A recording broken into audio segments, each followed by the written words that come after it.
Je suis heureuse de vous avoir ici. Suivez mon histoire jusqu'au bout et commentez la ville d'où vous regardez. Je m'appelle Evelyne Lambert et à 71 ans, je n'aurais jamais pensé être assise ici à vous raconter comment ma propre famille a essayé de voler tout ce pourquoi j'avais travaillé. Mais parfois, les personnes les plus proches de vous sont celles en qui vous devriez le moins avoir confiance. Mon gendre, Benoît, m'a frappé au visage. Ma propre fille, Laura, m'a traînée dehors par les cheveux. Tout ça parce que j'ai dit non à leur demande de 3 millions d'euros.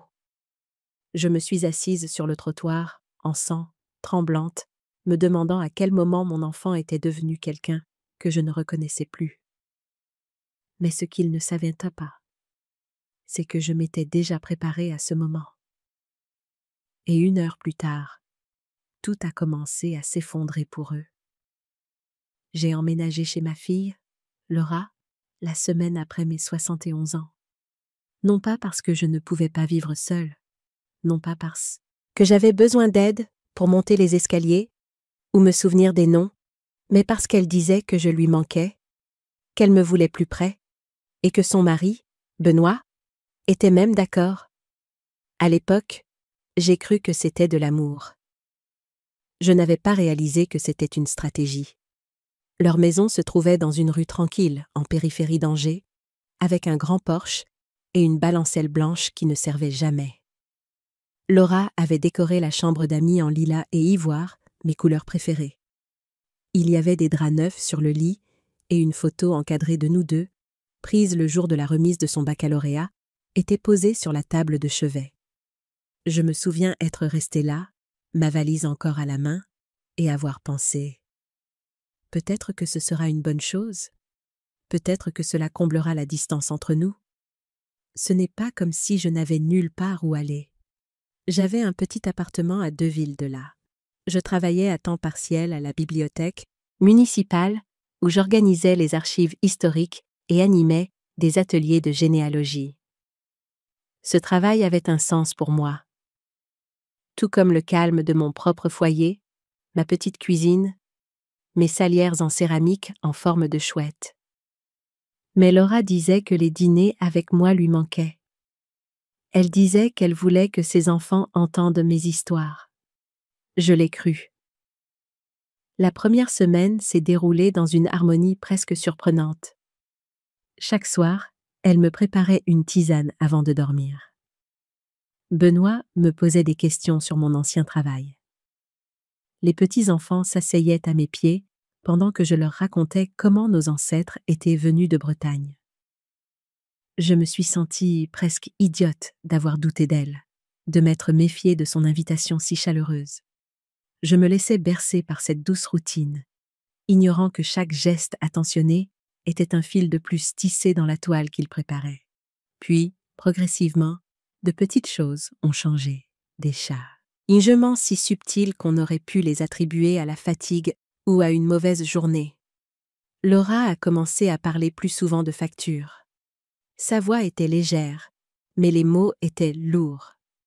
Elle parlait de renégocier leur prêt immobilier, de l'épargne pour les études des enfants, de la façon dont les choses étaient devenues difficiles. Benoît a mentionné une opportunité par l'intermédiaire d'un de ses clients, un fonds d'investissement immobilier, à haut rendement et faible risque. Il a dit cela nonchalamment un soir au dîner, en découpant un poulet rôti. J'ai hoché la tête poliment, mais quelque chose dans ma poitrine s'est resserré. Une sensation froide, un avertissement silencieux que mon instinct tentait de me faire entendre. Quelques jours plus tard, Laura est entrée dans ma chambre en tenant un dossier. À l'intérieur se trouvaient des formulaires bancaires, une page de certification par notaire et un imprimé de mon compte d'investissement. Elle s'est assise à côté de moi, sur le lit. Son ton était prudent, presque répété. « Nous avons juste besoin d'un virement à court terme, maman, » dit-elle en ramenant une mèche de ses cheveux auburn derrière son oreille. « Nous te le rendrions dans les 6 mois. Cela nous aiderait à sécuriser notre avenir et celui des enfants. » J'ai fixé les papiers, mon cœur battant soudainement à tout rompre. Comment as-tu eu accès aux informations de mon compte? Elle a souri, mais ses yeux ne souriaient pas. J'ai toujours connu tes mots de passe. Il faut bien que je veille sur toi parfois. Cette nuit-là, je suis restée éveillée, fixant le ventilateur de plafond qui tournait lentement au-dessus de moi. Quelque chose s'était fissuré. J'ai pensé à mon défunt mari, Thomas, à la façon dont nous avions économisé pendant des années, petit à petit, sans jamais toucher au capital. J'ai pensé à la fois où j'avais prêté 2000 € à Laura pour réparer sa boîte de vitesse et comment elle ne me les avait jamais remboursés. J'ai réalisé que j'avais emménagé dans une maison où l'amour venait avec des conditions. À la fin de cette 2e semaine, j'ai cessé de laisser la porte de ma chambre déverrouillée la nuit. En y repensant maintenant, je me demande si certains d'entre vous ont déjà ressenti ce changement, vous aussi. Quand un câlin devient une transaction, quand la gentillesse se transforme en monnaie d'échange. Si vous avez déjà fait confiance à quelqu'un au point d'emménager chez lui pour sentir les murs se refermer sur vous, alors vous savez de quoi je parle. Et si ce n'est pas encore le cas, restez avec moi. Car ce qui s'est passé ensuite allait tout faire éclater. Au début de la 3e semaine, les choses sont passées du subtil à l'évident. Je l'ai remarqué d'abord avec les tickets de caisse de l'épicerie. J'avais toujours proposé de payer pour ce que j'utilisais. Le lait, le pain, ma tisane à la camomille spéciale. Mais un après-midi, Laura a laissé un ticket sur le comptoir, avec des articles, entourés à l'encre rouge et un total écrit à côté. Puis, elle a ajouté un post-it. « Ta part, merci. » Pas de salutation, pas de smiley, juste un chiffre. Plus tard dans la soirée, elle m'a tendu une ventilation imprimée des charges mensuelles, surlignée, organisée en colonnes. Elle a pointé mon nom en bas et a dit d'une voix calme « La justesse maintient les choses claires.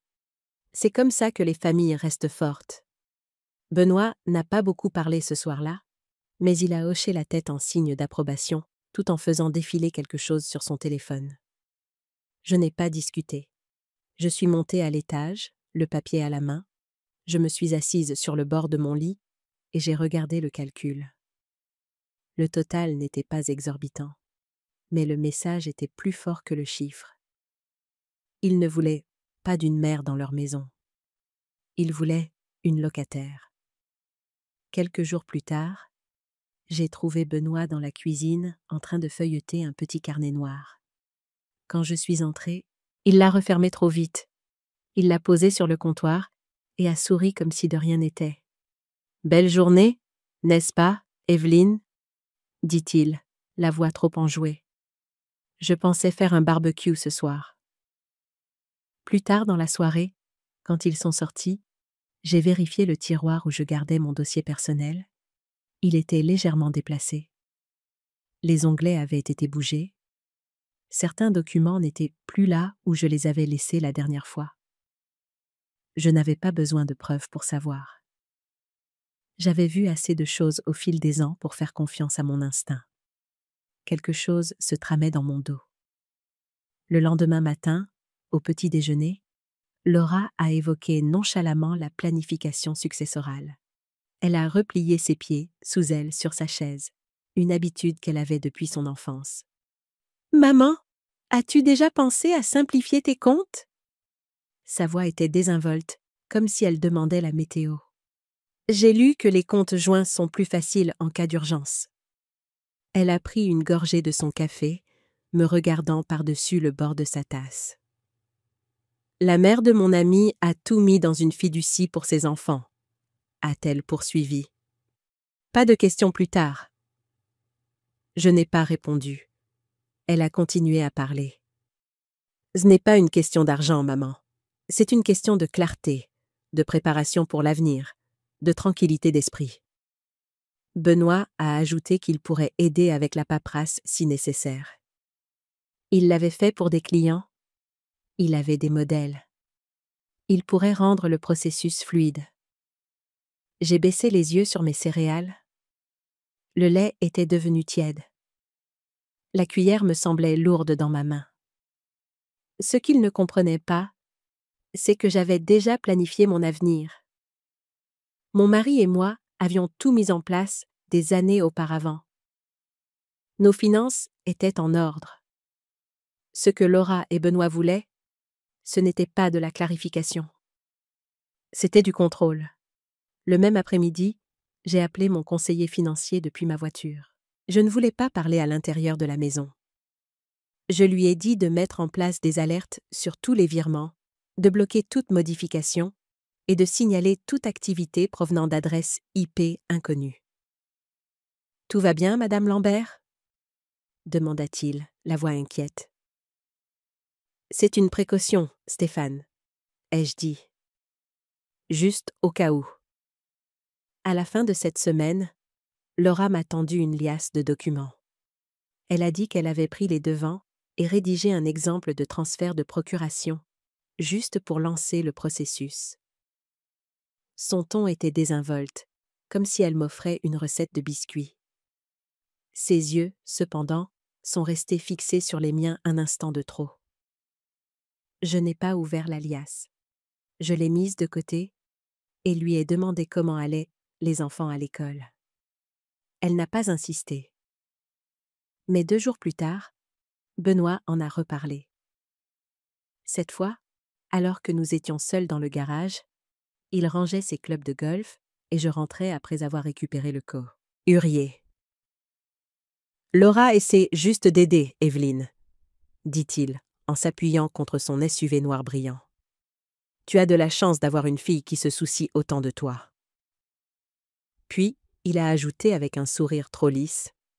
« L'argent ne crée des drames que lorsque les gens deviennent secrets. » Je l'ai contourné, je suis rentrée à l'intérieur et j'ai verrouillé la porte de ma chambre derrière moi. Cette nuit-là, j'ai examiné chaque compte que je possédais. J'ai changé les mots de passe. J'ai noté les noms des personnes en qui j'avais confiance. J'ai scanné et sauvegardé des copies de secours sur une clé USB que j'ai cachée dans la doublure de ma valise. Je n'ai pas beaucoup dormi. Je n'avais pas encore peur, mais j'avais commencé à me préparer. Ce n'était pas de la paranoïa. C'était la reconnaissance de schéma. Et ce schéma s'était déjà manifesté auparavant. Je n'avais simplement pas voulu le voir jusqu'à maintenant. La 3e semaine a glissé dans la 4e, et avec elle est venu un changement étrange dans la maison. C'était dans la façon dont les pas de Benoît devenaient plus lourds dans le couloir, dans la manière dont Laura cessait de frapper avant d'entrer dans ma chambre, et dans le fait que les petits-enfants étaient soudainement trop occupés pour passer du temps avec moi. De petits isolements se sont construits lentement, puis tous en même temps. Cela a commencé le matin où j'ai trouvé mon pilulier dans le mauvais tiroir. Je l'avais placé sous mon lit comme toujours, mais ce jour-là, il était sur ma commode, ouvert. La fente du mardi était vide, bien que je n'ai encore rien pris. Je n'ai pas paniqué, je n'ai pas accusé. J'ai simplement jeté les pilules et commencé un nouveau lot de ma trousse de voyage. J'ai commencé à transporter mes essentiels dans une pochette zippée qui ne me quittait jamais. J'ai arrêté de laisser mon café sans surveillance. Un après-midi, j'ai surpris Benoît dans le jardin, parlant trop fort dans son téléphone. Il faisait les 100 pas près de l'abri de jardin, sa voix tranchante. « Nous manquons de temps, » dit-il en jetant un coup d'œil vers la maison. « Elle n'est pas aussi docile que tu le disais. » Je n'ai pas pu saisir chaque mot, mais je l'ai entendu mentionner capitaux propres, consolidation et tutelle légale. Mon sang s'est glacé. Plus tard dans la journée, Laura m'a demandé si cela me dérangerait de signer quelques formulaires pour leur renégociation de prêt. Elle a dit que c'était juste une mise à jour de routine. J'ai regardé les papiers attentivement, tournant chaque page avec une lenteur délibérée. « Laura, Pourquoi mon nom est-il listé comme copropriétaire de l'hypothèque secondaire? Ai-je demandé en pointant la ligne. Elle a marqué une pause, juste assez longue. Puis, elle a dit que ça devait être une erreur administrative. J'ai su alors que j'avais sous-estimé jusqu'où ils étaient prêts à aller. Cette nuit-là, j'ai sorti l'enveloppe Kraft que je gardais cachée sous la doublure de ma valise. À l'intérieur se trouvaient de vieux relevés des comptes de mon mari, des copies notariées de ma fiducie et une liste complète de mes actifs. Tout avait été gardé séparé depuis son décès. C'était notre plan depuis toujours. Laura et Benoît ne savaient pas que mon nom n'avait jamais été associé à la maison familiale. Ils supposaient que je n'avais rien d'autre que mon appartement et mon compte de retraite. Mais la vérité était que j'avais encore accès à un portefeuille diversifié, dont une partie à l'étranger. Je n'étais pas riche, mais je n'étais pas dépendante. Mon mari avait été un homme prudent. « Prépare-toi au pire, Evelyne », disait-il toujours, même de la part de ceux que tu aimes. Je n'aurais jamais pensé que cela inclurait notre fille. Dans le calme de ma chambre, je pouvais presque entendre la voix de mon mari. « Tu te souviens de la ferme près de Saumur ?» m'avait-il demandé une fois, quand Laura était encore à l'université. « Elle est à ton nom, pas au nôtre, juste au cas où. Juste au cas où notre fille épouserait un homme qui me verrait comme un portefeuille ambulant au lieu d'une belle-mère. » Seule dans ma chambre, j'ai formulé un plan. Pas une confrontation, mais une défense silencieuse. Cela prendrait du temps. Cela demanderait de la précision. Mais j'avais les deux de mon côté. Ce que je n'avais pas, c'était le luxe d'attendre. Le lendemain, je me suis rendue discrètement à la banque. J'ai demandé à parler à un responsable. J'ai présenté ma pièce d'identité et j'ai lancé un examen complet des récentes tentatives d'accès à tous les comptes liés à mon numéro de sécurité sociale. La jeune directrice, Mélissa, a tapé sur son clavier, puis a levé les yeux avec inquiétude. « Madame Lambert, il y a eu 2 tentatives de connexion infructueuses depuis une adresse IP liée à Armstrong Consulting Group. Reconnaissez-vous cette entreprise? » J'ai hoché lentement la tête. « C'est l'entreprise de mon gendre. » Elle a continué à taper, une expression professionnelle, mais troublée. « Il y a également eu une tentative de modification de vos coordonnées la semaine dernière. Elle a été signalée par notre système car elle n'a pas été effectuée via vos appareils vérifiés. » Je lui ai demandé d'activer le plus haut niveau de sécurité. Accès biométrique, modification en personne et transactions vérifiées par la voix. Elle n'a pas posé de questions. Elle a simplement hoché la tête et s'en est occupée. « Madame Lambert ?» dit-elle alors que je partais. « Si vous avez besoin d'aide supplémentaire, nous avons des ressources pour des situations comme celle-ci. » Ses yeux m'ont dit qu'elle comprenait plus que ce que j'avais dit. Je l'ai remerciée et je suis partie. Je suis rentrée à la maison avant le coucher du soleil. Le dîner était déjà sur la table. Laura a servi du rôti de porc avec des carottes trop cuites. Benoît m'a demandé comment s'était passée ma journée. « Je suis allée au parc ?» ai-je dit en coupant ma viande en paix. « It's morceau. Les tulipes sont en fleurs. » Il a hoché la tête, satisfait. Les yeux de Laura ont croisé les miens brièvement, puis se sont détournés. Cette nuit-là, je n'ai presque pas dormi. Non pas par peur, mais par le sentiment croissant que quelque chose d'inévitable était sur le point de se briser. Et ce fut le cas. 3 jours plus tard, je me suis réveillée pour trouver ma chambre saccagée. Ma valise était ouverte, la fermeture éclair arrachée. Mes tiroirs étaient tirés. Même la doublure de mon manteau était déchirée. Ma clé USB avait disparu. Je suis restée silencieuse sur le seuil, le cœur battant. Puis, je suis descendue. Laura était dans la cuisine, remuant son café avec une concentration inhabituelle. Benoît était près du réfrigérateur, les bras croisés, me regardant entrer. « Quelqu'un a fouillé ma chambre ?» ai-je demandé, ma voix plus stable que je ne le pensais. Laura n'a pas levé les yeux. Peut-être qu'un des enfants est entré chercher des ciseaux? Benoît hausse, ça les épaules. Peut-être que tu as égaré quelque chose. Ils l'ont dit trop vite, de manière trop répétée. Je n'ai pas répondu. Je suis retournée à l'étage, j'ai fermé la porte et j'ai décroché le téléphone fixe que j'avais caché derrière la bibliothèque. C'était une ligne prépayée que je gardais pour les urgences, quelque chose que mon mari et moi avions utilisé des années auparavant lors d'une affaire d'escroquerie immobilière. J'ai composé un numéro que je n'avais pas appelé depuis longtemps. Le cabinet de mon avocat. Son assistante a répondu. Cabinet Dubois, bonjour. Hélène Wilson pour Maître Dubois, ai-je dit, utilisant mon nom de jeune fille, notre code convenu. Elle m'a transféré immédiatement. En quelques minutes, mon avocat a confirmé qu'il pouvait tout verrouiller. Je lui ai demandé de déclencher la sécurité intégrée de ma fiducie pour supprimer tout privilège de procuration partagée et d'informer mon dépositaire à l'étranger qu'une tentative de fraude avait eu lieu. Je veux aussi faire un signalement préventif au service de protection des personnes âgées, ai-je ajouté. Juste pour laisser une trace.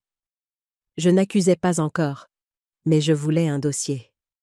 Puis, j'ai préparé un petit sac de voyage. Uniquement l'essentiel. Je n'ai pas fui. Je n'ai pas pleuré. J'ai simplement agi. Ce soir-là, en descendant les escaliers, j'ai vu Benoît debout près de la cheminée, tenant ma clé USB. Il n'a rien dit. Il avait l'air suffisant. Laura se tenait derrière lui, son visage difficile à lire. Je sors faire une promenade, leur ai-je dit. J'ai besoin d'air frais. Ils ne m'ont pas arrêté. Ils pensaient avoir ce qu'ils voulaient. Au coin de la rue, je suis montée dans une berline noire qui m'attendait. Mon avocat avait envoyé un chauffeur. Nous avons roulé directement vers un lieu sûr que j'avais arrangé des années auparavant. Une petite maison à Saumur, au nom d'une vieille amie d'université qui me devait une faveur. Le lendemain, j'ai gelé tout, si les actifs communs, placé une alerte à la fraude, tout transféré dans une fiducie irrévocable protégée, et, pour la première fois depuis des semaines, j'ai dormi. Pas profondément, mais sans regarder par-dessus mon épaule. Le silence dans cette maison refuge était différent. Il ne résonnait pas comme dans la grande maison. Il m'enveloppait comme un manteau chaud. Pour la première fois depuis des semaines, je pouvais à nouveau entendre ma propre respiration. Je me suis assise à la table de la cuisine ce soir-là, avec une tasse de tisane à la menthe, regardant la pile de documents que mon avocat avait envoyés. Chaque page avait un but clair. Chaque signature que j'ai apposée cette nuit-là a ramené un petit morceau de ma vie entre mes mains. Au cours des 3 jours suivants, je suis restée dans cette petite maison tranquille à Saumur, les rideaux tirés et les téléphones en silencieux. Je n'ai pas regardé les informations. Je n'ai rien consulté en ligne. J'ai juste réfléchi. J'ai réfléchi à la façon dont nous en étions arrivés là. Comment ma propre fille, que j'avais élevée avec amour et valeur, avait pu devenir si calculatrice, si froide. Ce que je ne comprenais pas alors, c'était le conflit intérieur de Laura. Plus tard, j'apprendrai qu'elle pleurait en privé, déchirée entre sa loyauté envers moi et son mariage avec Benoît. Il la manipulait depuis des années, empoisonnant lentement son esprit contre moi, lui disant que je n'avais jamais vraiment soutenu ses choix, que je jugeais secrètement sa vie. Il avait créé une fausse réalité où prendre mon argent était en quelque sorte justifié, voire nécessaire. Laura n'était pas mauvaise. Elle était perdue. Mais à ce moment-là, tout ce que je savais, c'était la trahison. Le 4e matin, j'ai reçu un email de la banque. Il y avait eu une tentative de connexion avec des identifiants obsolètes, puis un autre de mon avocat. Il avait parlé à l'administrateur de la fiducie. Tous les actifs avaient été déplacés. La nouvelle structure était intouchable, irrévocable, et les fiduciaires successeurs que j'avais nommés il y a longtemps, 2 femmes de mon groupe de lecture, toutes 2 professeurs à la retraite, étaient maintenant légalement en charge si quelque chose m'arrivait. Le même après-midi, j'ai demandé un appel avec l'enquêteur principal des services de protection des personnes âgées. Ils avaient déjà ouvert une enquête discrète par précaution. Je leur ai tout donné. Chaque incident, chaque document, chaque photo que j'avais discrètement prise du tiroir après qu'il ait été fouillé. Je leur ai donné une chronologie, à l'heure près, du moment où j'ai commencé à remarquer la manipulation. Je ne portais pas plainte, pas encore. Mais je voulais un dossier. L'agente à qui j'ai parlé était patiente et précise. Elle n'a pas offert de faux réconfort, mais elle a dit quelque chose que je n'avais pas entendu depuis longtemps. Elle a dit que j'avais fait ce qu'il fallait. Elle a dit que je n'étais pas seule. Plus tard, dans la soirée, je suis retournée à la maison de Laura et Benoît. Non pas pour y rester, juste pour récupérer quelques objets personnels que je ne pouvais pas laisser derrière moi. La montre de mon mari, les albums de photos de famille, la boîte de recettes de ma mère. J'avais une clé et je savais qu'il serait à une fête de l'école de mon petit-fils. Je me suis garée plus loin dans la rue et j'ai marché tranquillement jusqu'à la maison. La lumière du porche était éteinte. J'ai inséré ma clé et l'ai tournée lentement. La porte s'est ouverte sans un bruit. Je suis entrée, écoutant le moindre mouvement. La maison était silencieuse. Je suis montée à l'étage dans mon ancienne chambre. J'ai sorti un sac en toile et j'ai commencé à le remplir de mes trésors. Des photos de famille, ma boîte à bijoux avec les perles de ma mère, les lettres manuscrites de mon mari quand nous sortions ensemble. Ces objets n'avaient de valeur pour personne d'autre que moi. J'étais en train de fermer le sac quand j'ai entendu la porte d'entrée s'ouvrir. Des voix sont montées, le ton autoritaire de Benoît, les réponses plus basses de Laura. Ils étaient rentrés plus tôt. J'ai figé, serrant le sac contre ma poitrine. Des pas dans l'escalier. Lourds, déterminés. Ceux de Benoît. « J'ai cru voir de la lumière ici », a-t-il lancé. Puis il est apparu dans l'encadrement de la porte. Son expression est passée de la confusion à la colère quand il m'a vu. « Qu'est-ce que tu fiches ici » a-t-il demandé. « Je récupère mes affaires », ai-je dit simplement, tenant bon. Laura est apparue derrière lui, ses yeux s'écarquillant. « Maman, on pensait que tu étais… » On ne savait pas où. « J'ai été en sécurité » ai-je dit. Plus en sécurité que je ne l'étais ici. Benoît s'est avancé, son visage s'assombrissant. « Tu te crois maligne, n'est-ce pas » Verrouiller les comptes, mettre en place une fiducie. Tu crois que ça change quelque chose? J'ai regardé ma fille, pas lui. Laura, il y a quelque chose que tu dois savoir.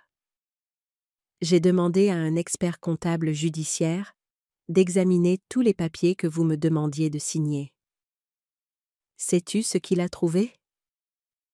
Laura a jeté un regard incertain à Benoît, puis est revenue à moi. Les documents auraient transféré tous mes actifs sur les comptes personnels de Benoît. Pas des comptes familiaux, pas à toi, pas aux enfants, juste à lui. J'ai vu le moment de doute traverser son visage. La première fissure dans le récit soigneusement construit de Benoît. Benoît s'est interposé entre nous. Elle ment, Laura. Elle est vieille, confuse. Tu sais comment elle est.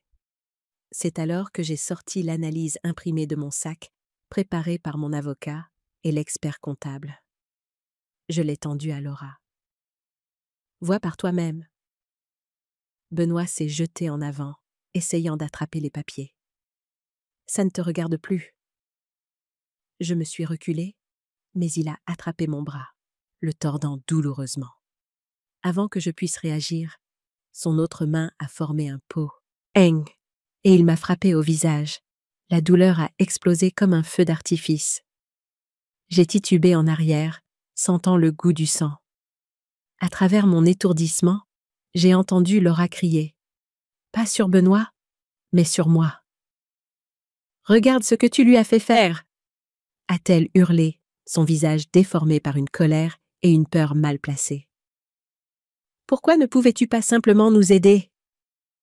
Pourquoi dois-tu toujours tout contrôler? Je me suis stabilisée contre le mur, choquée non pas par le coup, mais par sa réaction. À cet instant, j'ai vu à quel point la manipulation de Benoît était profonde. Il avait complètement réécrit sa réalité. Dehors! Laura a attrapé mes cheveux, me tirant vers les escaliers. Sors de notre maison! Une douleur aiguë a traversé mon crâne alors qu'elle me traînait dans le couloir. J'ai essayé de me libérer, mais sa prise était ferme, alimentée par une rage que je n'avais jamais vue chez ma fille auparavant. En haut des escaliers, j'ai finalement réussi à m'arracher, manquant de tomber. Je me suis agrippée à la rampe, regardant en arrière Laura et Benoît. Il se tenait derrière elle, sa main sur son épaule, son expression triomphante. J'ai trouvé les documents clés de ta fiducie, ai-je dit, ma voix tremblante, mais déterminée. Je sais pour les 3 millions que vous essayez d'obtenir, et je sais pour les autres familles aussi. Les Henderson, les Wong, vous avez déjà fait ça. Le visage de Benoît a changé, sa confiance vacillant légèrement. La brigade financière a tout maintenant, ai-je continué. Ils enquêtent sur tous les comptes clients d'Armstrong Consulting. Surtout les clients âgés. Une peur authentique a traversé son visage. Laura avait l'air confuse, se tournant vers lui. « Benoît, de quoi parle-t-elle » Je n'ai pas attendu sa réponse. J'ai descendu les escaliers, serrant toujours mon sac de souvenirs. À la porte d'entrée, je me suis retournée une dernière fois. Je n'ai jamais cessé de t'aimer, Laura. Quand tu sais. Era prête à voir la vérité. Je serai là. Je suis sortie dans l'air frais de la nuit, la joue lancinante, le cœur plus lourd que je ne l'aurais cru possible. Je suis montée dans ma voiture et j'ai appelé le 17, signalant l'agression. Puis, je suis restée assise là, attendant la police, regardant la maison où j'avais cru un jour retrouver une famille. Assise sur le trottoir devant leur maison, le sang coulant de ma lèvre fendue, j'attendais l'arrivée de la police. Je tremblais malgré la douceur de la soirée. Pas de froid, mais de choc. Comment mon propre enfant était-il devenu quelqu'un que je ne reconnaissais plus? Mais alors que le son lointain des sirènes se rapprochait, j'ai senti un calme étrange s'installer en moi. Benoît et Laura pensaient avoir gagné. Ils pensaient m'avoir vaincu, humilié, tout pris. Ce qu'ils ne savaient pas, c'est que je m'étais déjà préparée à ce moment. Et 1 heure plus tard, lorsque la police emmènerait Benoît pour interrogatoire et lui signifierait une ordonnance d'éloignement, tout commencerait à s'effondrer pour eux. Parfois, le plus grand pouvoir n'est pas de riposter, c'est d'avoir 3 coups d'avance. La police est arrivée en quelques minutes, leurs gyrophares rouges et bleus peignant la rue de banlieue tranquille de couleurs urgentes. 2 officiers se sont approchés de moi là où j'étais assise sur le trottoir. L'une s'est agenouillée à côté de moi, une femme aux yeux bienveillants et au calme exercé. « Madame, êtes-vous Evelyne Lambert ?» demanda-t-elle, observant ma joue enflée et ma lèvre ensanglantée. J'ai hoché la tête, grimaçant au mouvement. « Je suis l'officière Martin. Pouvez-vous me dire ce qui s'est passé ?» Je lui ai tout raconté, non seulement l'agression, mais aussi la manipulation financière, les documents, le vol de ma clé USB. Ma voix est restée stable malgré la douleur lancinante dans mon visage. Des années à cataloguer des archives historiques m'avaient appris la valeur des détails précis.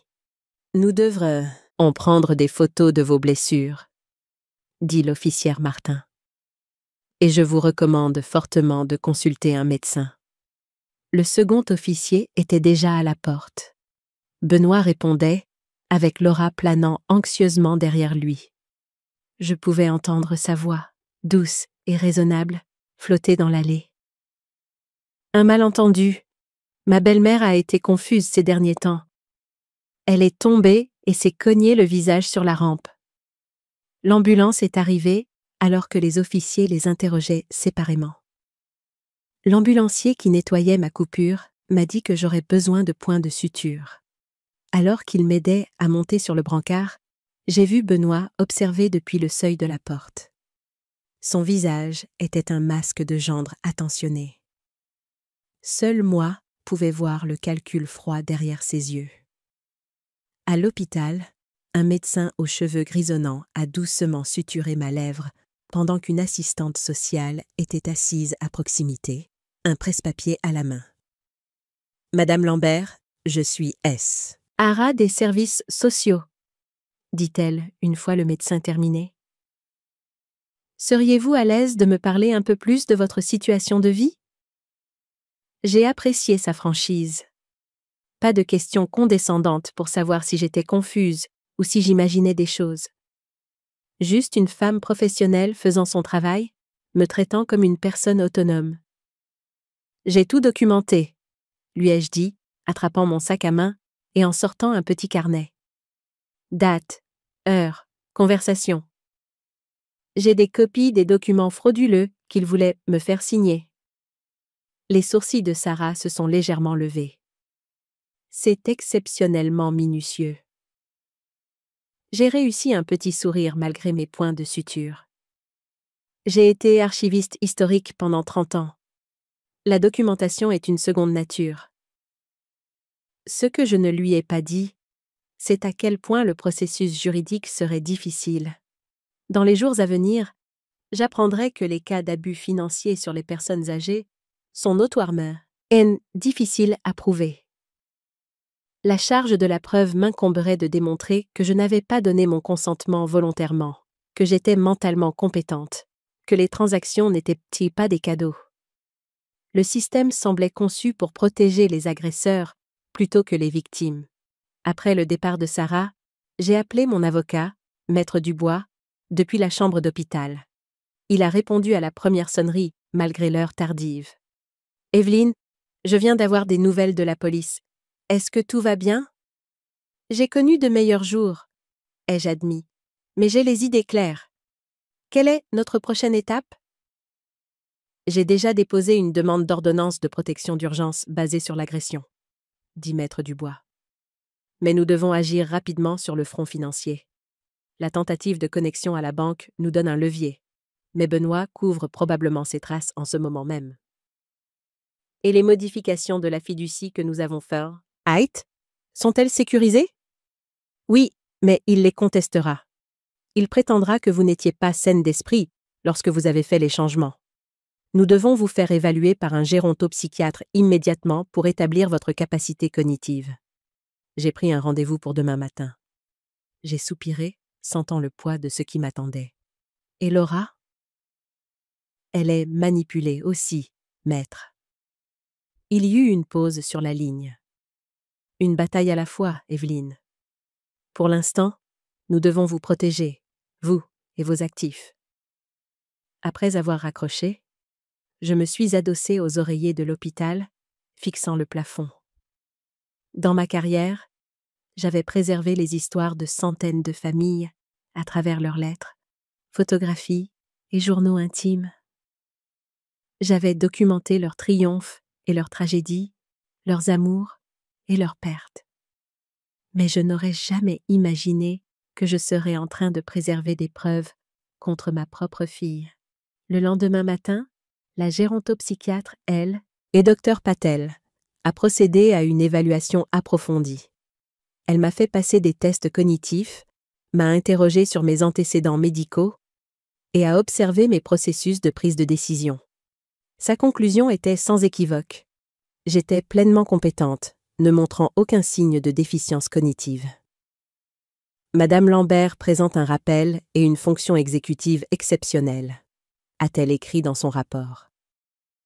Ses capacités de raisonnement sont intactes, et elle démontre une compréhension claire de ses affaires financières et juridiques. Armé de cette évaluation, Maître Dubois a commencé à monter notre dossier.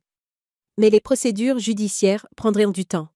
En attendant, j'avais besoin d'un endroit sûr où séjourner. Je suis retournée à la petite maison de Saumur, celle au nom de ma vieille amie d'université, Marthe. C'était modeste, 2 chambres, une petite cuisine, un salon avec des étagères construites par le défunt mari de Marthe. Mais l'endroit semblait sûr, une fort terrasse contre la tempête. Cet après-midi-là, j'ai reçu un email de ma banque.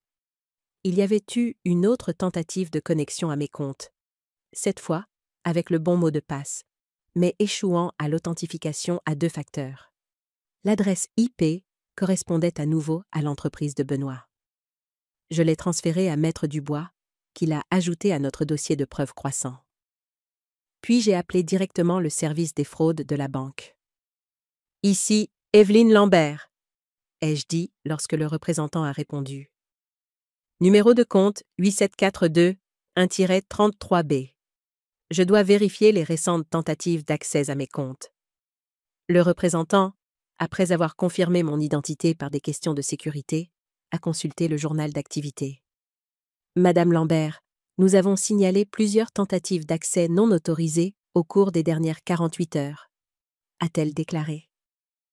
La plus récente a eu lieu à 11h23 ce matin, depuis la même adresse IP que précédemment. Oui, plus une nouvelle. Elle semble provenir d'un appareil mobile. J'ai pensé au défilement constant de Benoît sur son téléphone, à la façon dont il ne quittait jamais son appareil des yeux. J'ai besoin du plus haut niveau de sécurité possible, ai-je dit. Aucune modification sans vérification en personne avec ma pièce d'identité. Nous avons déjà mis en œuvre ces protocoles suite à votre demande précédente, m'a-t-elle assuré. Vos comptes sont sécurisés. Ce que je ne savais pas alors, c'est que Benoît avait déjà contacté une autre banque où je détenais des investissements, prétendant agir en tant que mon conseiller financier. Heureusement, eux aussi avaient des protocoles de sécurité qui l'ont empêché d'accéder à mes informations.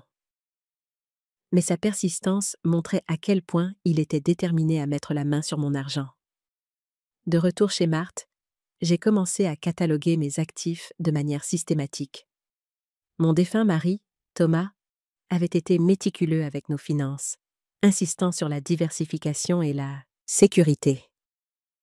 Outre nos comptes de retraite et l'appartement dans lequel je vivais avant de déménager chez Laura, nous possédions un petit local commercial dans le centre d'Angers, loué à une librairie, et avions des investissements dans plusieurs obligations municipales et un portefeuille d'actions diversifiées.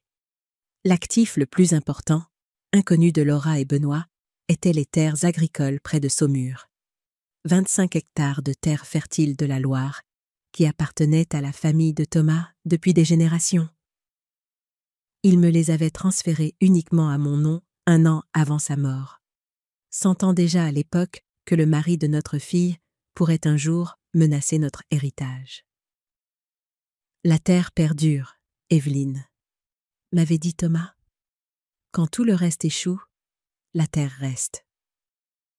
La ferme valait maintenant près de 3 millions d'euros, le montant exact que Benoît avait tenté de m'extorquer. Ce ne pouvait pas être une coïncidence. D'une manière ou d'une autre, il avait découvert l'existence et la valeur de la propriété. En examinant les documents, j'ai trouvé une clause dans la fiducie que Thomas et moi avions établie des années auparavant. Si un bénéficiaire contestait la fiducie ou tentait de contourner ses dispositions, il serait automatiquement déshérité. C'était une clause standard de non-contestation. Mais maintenant, elle prenait une nouvelle signification. Si Laura poursuivait cette voie avec Benoît, elle perdrait tout ce que son père avait prévu pour elle. La prise de conscience me fit mal au cœur. Comment en étions-nous arrivés là? Ma propre fille risquant son héritage en essayant de le voler avant l'heure. J'ai passé la soirée à tout écrire, non pas pour les avocats cette fois, mais pour moi-même. Les faits, oui, mais aussi les sentiments. La trahison, la blessure, les moments où j'avais vu la vérité dans les yeux de Laura, mais avais choisi de l'ignorer. Les signaux d'alarme que j'avais écartés, parce que je voulais tellement croire en la famille. Le lendemain, j'ai y rappelé Maître Dubois. Je veux ajouter quelque chose à la fiducie, ai-je dit. Une disposition de réhabilitation. Qu'avez-vous en tête? Demanda-t-il. Si Laura se sépare de Benoît et suit un conseil financier, la clause de non-contestation sera levée. Elle sera réintégrée en tant que bénéficiaire. Il y eut une pause. Vous lui offrez une porte de sortie, dit doucement Maître Dubois. C'est toujours ma fille, ai-je répondu. Quelque part sous l'influence de Benoît, elle est toujours la petite fille qui m'aidait à planter des tulipes chaque automne. Maître Dubois a accepté de rédiger la disposition. Pendant ce temps, je devais récupérer d'autres de mes effets personnels de la maison de Laura. La police m'avait conseillé de ne pas y retourner seule. Alors j'ai pris des dispositions pour qu'un officier m'accompagne le lendemain matin, à une heure où je savais que Benoît serait au travail. L'officière Martin m'a retrouvé devant la maison à 10 heures. La voiture de Laura était dans l'allée. Elle n'était pas allée à son travail à temps partiel à l'université. Mon estomac s'est noué alors que nous approchions de la porte. Laura a répondu après le deuxième coup, ses yeux s'écarquillant à la vue de l'officier en uniforme à côté de moi. Son regard s'est porté sur mon visage meurtri, puis s'est rapidement détourné. « Madame Armstrong », dit formellement l'officière Martin. « Votre mère est ici pour récupérer ses effets personnels, comme le permet l'ordonnance de protection d'urgence. Nous en aurons pour environ 30 minutes. » Laura a reculé sans un mot, nous laissant entrer. La maison semblait différente maintenant, un territoire hostile plutôt qu'un foyer. J'ai agi efficacement, rassemblant vêtements, livres et objets personnels, pendant que l'officière Martin restait dans le couloir, gardant une ligne de vue claire. Alors que je rangeais mes lunettes de lecture et mes médicaments dans la salle de bain, j'ai entendu la voix de Laura, basse et tendue, poser des questions à l'officier. Je ne pouvais pas distinguer les mots, mais le ton était défensif, justificatif. Dans la chambre, j'ai trouvé mes salières en céramique en forme de chouette, soigneusement emballées dans du papier de soie au fond d'un tiroir. Je les avais apportées comme une petite touche de chez moi, sans jamais imaginer que je les remballerais si tôt. Au moment où je les plaçais dans mon sac, j'ai entendu des pas s'approcher.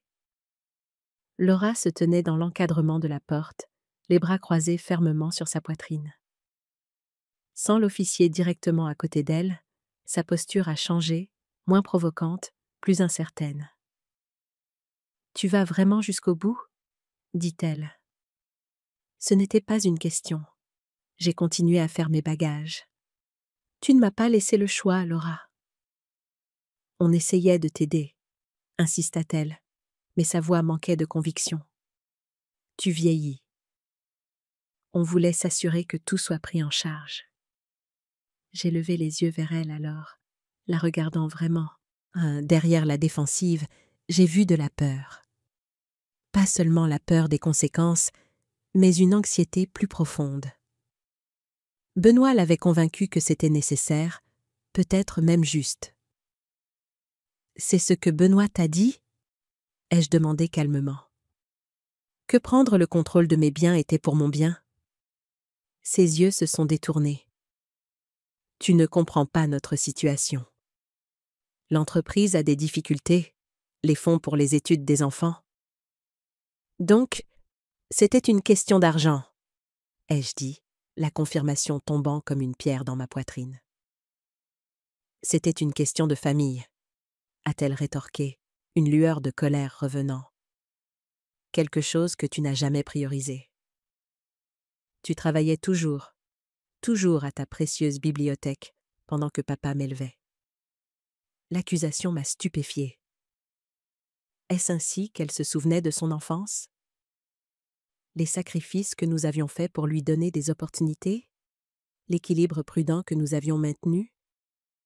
Ton père et moi avons travaillé dur pour subvenir à tes besoins, ai-je dit, gardant ma voix stable. Tout ce que nous avons fait était pour ton avenir. Et maintenant tu utilises ce même argent pour me punir, dit-elle amèrement. Non, Laura. Je protège ce que ton père et moi avons construit de quelqu'un qui le voit comme une solution à ses problèmes financiers. Son visage a rougi. Benoît m'aime, il veille sur notre famille. Alors pourquoi les documents de transfert étaient-ils à son nom uniquement? Ai-je demandé. Pourquoi ton nom n'était-il sur aucun des comptes qu'il essayait de créer? Le doute a vacillé sur son visage, le même doute que j'avais vu la nuit de l'agression. Mais elle l'a repoussé, se réfugiant derrière le récit que Benoît avait construit. Tu as toujours été contrôlante, dit-elle. Tu n'as jamais pensé que quelqu'un était assez bien pour moi. L'officière Martin est apparue dans l'encadrement de la porte. Tout va bien ici, Madame Lambert? J'ai hoché la tête, fermant mon sac. J'ai terminé.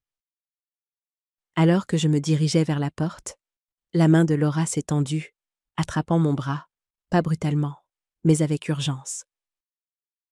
Maman, dit-elle, sa voix soudainement petite, comme l'enfant qui se blottissait sur mes genoux pendant les orages. Qu'est-ce qui va se passer maintenant? Pendant un instant, j'ai vu ma vraie fille, pas la marionnette de Benoît, mais la femme que j'avais élevée, effrayée, confuse, prise entre deux loyautés. Cela dépend de toi, ai-je dit doucement. Il y a encore un moyen de revenir en arrière, Laura, mais tu dois voir ce qui se passe. Sa main est retombée, la vulnérabilité a disparu, remplacée par la dure carapace de la défensive. Tu devrais partir, dit-elle en se détournant.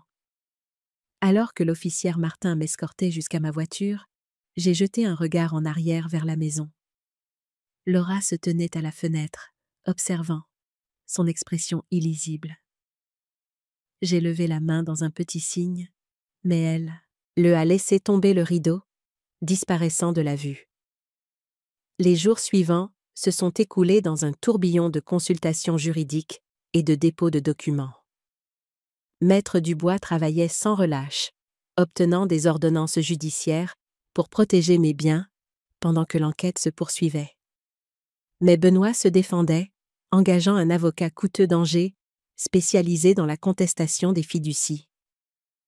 Il prétend que vous avez été manipulé par des tiers qui veulent accéder à votre argent, m'a dit Maître Dubois lors d'une session de stratégie à son cabinet. Plus précisément, il m'a nommé, moi et votre amie Marthe, comme co-conspirateurs qui vous ont isolé de votre famille. Je n'ai pas pu m'empêcher de rire, malgré la gravité de la situation. Marthe est en Arizona pour s'occuper de sa sœur depuis 3 mois. Elle n'est même pas au courant de tout ça. Maître Dubois n'a pas souri. C'est une tactique courante dans ces cas. Ils essaient de vous dépeindre comme une victime, mais pas leur victime. Ils soutiendront que nous vous avons convaincu que votre famille est abusive pour prendre le contrôle de vos biens. Mais nous avons des preuves, ai-je protesté. Les tentatives d'accès à la banque, les faux papiers de transfert, l'agression physique. Et ils auront des explications pour tout ça, a rétorqué Maître Dubois. Les tentatives bancaires étaient de la planification financière de routine. Les papiers de transfert étaient des brouillons pour votre considération. L'agression était de la légitime défense lorsque vous êtes devenu agité. L'injustice de la situation me brûlait la poitrine. Donc, ils peuvent juste mentir et s'en tirer? Maître Dubois s'est penché en avant, son expression sérieuse. Non, Evelyne, ils ne s'en tireront pas. Mais les combattre exigent de la stratégie, de la patience et une documentation absolument impeccable que vous avez heureusement fournie. Il a sorti un épais dossier, des copies de tous les dossiers, que j'avais conservé, enrichi par les recherches de son équipe juridique. Nous avons découvert quelque chose d'intéressant sur Benoît Armstrong, dit-il en ouvrant le dossier. Ce n'est pas sa première tentative de manipulation financière. Il a fait glisser un document sur le bureau, une plainte déposée 3 ans plus tôt par un client âgé d'Armstrong Consulting, alléguant que Benoît avait détourné des fonds d'investissement vers ses comptes personnels. L'affaire avait été réglée discrètement avec un accord de non-divulgation. Il y en a 2 autres comme ça, a poursuivi Maître Dubois. Tous réglés, tous étouffés, mais ils établissent un schéma. J'ai fixé les papiers, une clarté froide m'envahissant. Il a déjà fait ça? Oui. Et il s'en est tiré jusqu'à présent. En rentrant chez Marthe, mon esprit tournait à toute vitesse avec ces nouvelles informations. Laura était-elle au courant de ces autres cas? Était-elle complice ou une autre victime de la manipulation de Benoît? Quand je suis arrivée, une voiture de police était garée devant. Mon cœur a bondi. Quelque chose était-il arrivé? Benoît avait-il trouvé où je logeais? L'officière Martin est sortie alors que je m'approchais, son expression rassurante. Rien d'inquiétant, Madame Lambert. Juste un suivi sur des informations qui sont arrivées concernant votre cas. Elle a expliqué qu'une autre plainte avait été déposée contre Benoît Armstrong ce matin-là, cette fois de la part de son ancien associé, alléguant des malversations financières et une fraude. Quand des cas comme le vôtre deviennent publics, cela encourage souvent d'autres à se manifester, a-t-elle dit. Des gens qui auraient pu avoir peur de parler auparavant. À l'intérieur de la maison, j'ai préparé du thé pendant que l'officière Martin passait en revue de nouvelles mesures de sécurité avec moi. Changer ma routine, varier mes itinéraires de conduite, installer un système de sécurité simple que Marthe avait accepté par téléphone depuis l'Arizona. Nous n'anticipons aucun danger physique, m'a-t-elle assuré. Monsieur Armstrong n'a pas d'antécédent de violence en dehors de l'incident avec vous. Mais les abuseurs financiers peuvent devenir imprévisibles lorsque leurs plans s'effondrent. Après son départ, je me suis assise à la table de la cuisine, faisant tourner mon alliance autour de mon doigt, une habitude de 40 ans de mariage que je n'avais jamais perdue. Thomas aurait su comment gérer ça. Il avait toujours été le stratège, pensant 3 coups à l'avance pendant que je me concentrais sur le présent. Mais peut-être avais-je appris plus de lui que je ne le réalisais. J'avais anticipé les mouvements de Benoît, sécurisé mes biens, tout documenté. Je ripostais à ma manière. Mon téléphone a sonné, un numéro inconnu. J'ai hésité, puis j'ai répondu. « Madame Lambert ?» Une voix de femme, inconnue. « Ici, Rebecca Wong, du service des fraudes de la première banque du Centre-Ouest. Nous avons cité une activité inhabituelle concernant vos comptes que nous aimerions vérifier avec vous. » Ma méfiance s'est immédiatement éveillée. Cela pouvait être légitime, ou cela pouvait être Benoît tentant une nouvelle approche. « Je suis heureuse d'en discuter, » ai-je dit. « Mais je vais devoir vérifier votre identité d'abord. J'appellerai moi-même le numéro principal de la banque. »« Bien sûr, » a dit la femme, semblant soulagée plutôt qu'offensée. C'est exactement la bonne approche. Je serai au poste 4727. J'ai raccroché, trouvé le numéro officiel de la banque en ligne et appelé. Après avoir été transféré au poste 4727, j'ai entendu la même voix. « Merci d'être prudente, Madame Lambert, » a dit Rebecca. Nous constatons une augmentation des tentatives de phishing sophistiquées, ciblant les titulaires de comptes plus âgés. Elle a expliqué que quelqu'un se présentant comme mon conseiller financier avait visité leur agence ce matin-là pour tenter d'obtenir des informations sur mon portefeuille d'investissement. Il avait des cartes de visite et une manière convaincante, mais ne possédait pas les codes d'autorisation appropriés. Notre guichetier a suivi le protocole et a refusé de fournir toute information, m'a assuré Rebecca. Mais nous voulions vous alerter que quelqu'un essaie activement d'accéder à vos comptes. Je l'ai remercié pour l'avertissement, Et j'ai ajouté la première banque du Centre-Ouest à la liste des institutions avec une sécurité renforcée sur mes comptes. Puis, j'ai appelé Maître Dubois pour le mettre au courant. « C'est bon pour notre dossier », a-t-il dit après que j'ai expliqué. Cela montre des tentatives continues malgré l'ordonnance de protection. Je l'ajouterai au dossier et j'en informerai le procureur. Ce soir-là, j'ai reçu un SMS d'un numéro inconnu. « Maman, c'est Laura. Benoît a pris mon téléphone. Il faut qu'on parle, s'il te plaît. » J'ai fixé le message, la suspicion et l'espoir se livrant une guerre en moi. Était-ce vraiment Laura qui me contactait? Ou était-ce Benoît, essayant de me localiser ou de recueillir des preuves à utiliser contre moi? J'ai montré le message à Maître Dubois via un email sécurisé qu'il avait mis en place pour moi. « Ne répondez pas encore », a-t-il conseillé.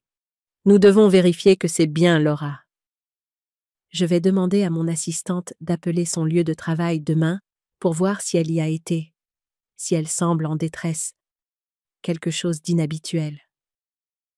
J'ai à peine dormi cette nuit-là, le message tournant en boucle dans mon esprit. Le lendemain matin, Maître Dubois a appelé avec des nouvelles. Mon assistante a parlé au superviseur de Laura à l'université, a-t-il dit. Laura n'est pas venue travailler de toute la semaine. Son superviseur a dit qu'elle a appelé lundi, l'air contrarié, disant qu'elle avait une urgence familiale. Mon inquiétude s'est approfondie. Pensez-vous qu'elle est en danger? C'est difficile à dire, a admis Maître Dubois. Mais nous devons procéder avec prudence. J'ai engagé un enquêteur privé pour faire une vérification de bien-être, se faisant passer pour un livreur. Il fera son rapport cet après-midi. Les heures se sont écoulées lentement alors que j'attendais des nouvelles. J'ai essayé de me distraire en organisant mes documents, créant une chronologie des événements que Maître Dubois pourrait utiliser au tribunal. Mais mon esprit revenait sans cesse à Laura, à l'incertitude dans ses yeux lorsque j'avais récupéré mes affaires, au bref moment où ses défenses étaient tombées. Finalement, vers 16 heures, Maître Dubois a rappelé. L'enquêteur a établi le contact. Il a rapporté que Laura a ouvert la porte, semblait physiquement indemne, mais émotionnellement en détresse. La voiture de Benoît n'était pas dans l'allée, et elle était seule à l'exception des enfants. L'enquêteur a observé des caméras de sécurité récemment installées autour de la propriété. Donc, elle est surveillée, ai-je dit, les implications s'imposant à moi. Il semble que oui, a convenu Maître Dubois. Mais il y a plus. À la porte, Laura a chuchoté à l'enquêteur, demandant si elle avait été envoyée par vous. Quand l'enquêteur a hésité, Laura lui a glissé une note avant de fermer la porte.